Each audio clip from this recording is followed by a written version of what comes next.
मनीषा मौत मामले में एक नया मोड़ आया है। मनीषा की मौत की गुत्थी जल्द सुलझने वाली है। ये कहना है मनीषा के पिता, जो कि न्याय का इंतजार कर रहे हैं। हरियाणा के सीएम से लेकर सीबीआई तक गुहार लगा चुके हैं और सीबीआई अब लगातार पिछले 2 महीने की जो घटना हो चुकी है उसकी जांच पड़ताल में लगी है।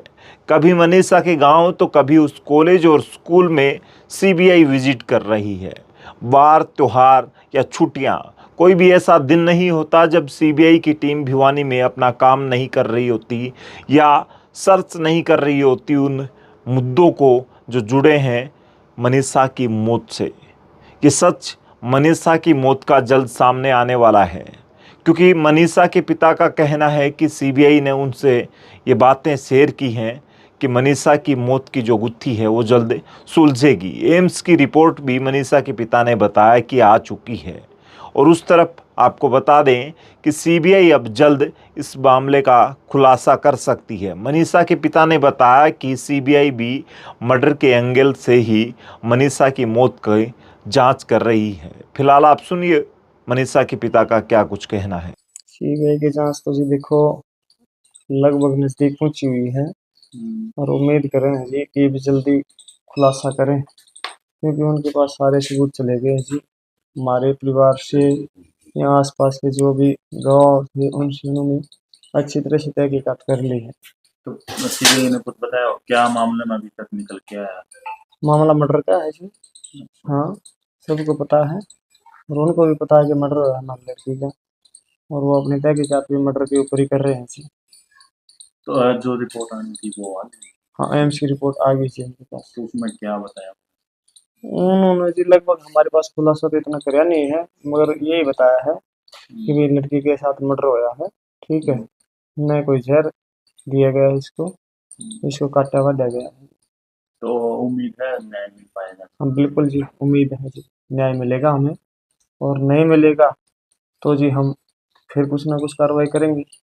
हाँ, मगर फिलहाल हम सीबीआई से संतुष्ट हैं जी। अभी तक क्या लगता है क्या कारण रहेगा मतलब किसी पे शक हो?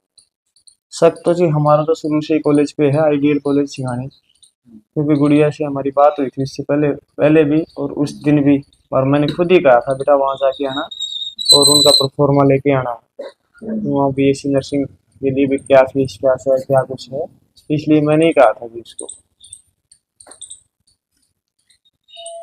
सीबीआई ने आपसे पूछताछ की? कितनी बार पूछताछ कर चुकी है सीबीआई? सीबीआई जी हमारे पास लगभग 3 बार पूछताछ कर चुके हैं मेरे और मेरे परिवार से। ठीक है, मगर हमारे में उनको कोई शक लग गया नहीं जी, क्योंकि हमारा तो मैटर ही नहीं था जी। क्योंकि उनको ये डाउट भी होगा ना कि भाई आजकल परिवार में ही मामला हो जाता है, इस करके हमारे पास बार बार उन्होंने अच्छी तरह से मतलब हमारे एक एक परिवार कैंडिडेट से पूछताछ करी है अच्छी तरह से। तो लगभग जो सीबीआई थी कितने घंटे पूछताछ की आपके परिवार के साथ बात करें? हमारे पास लगभग आए हैं ना जी वो कभी 1.5 घंटा कभी 2 घंटा ऐसे टाइम लगा के गए। तो जब पूछताछ कर रहे थे तो क्या सभी परिवार वाले इकट्ठा बिठा कर किया या फिर सबको अलग अलग? नहीं, सारे इकट्ठे थे जी। ठीक है, जेंट्स एक बार सारे इकट्ठे थे और लेडीज एक बार सारी इकट्ठी थी जी, अलग अलग कोई नहीं थे। अच्छा, सीबीआई लगातार आपके घर पर कितनी बार पहुंच चुकी है और सीबीआई ने अब तक आपको क्या आश्वासन दिया? सीबीआई ने हमें आश्वासन दिया है कि हम इसका जल्दी ही निकाल लेंगे, हल निकालेंगे।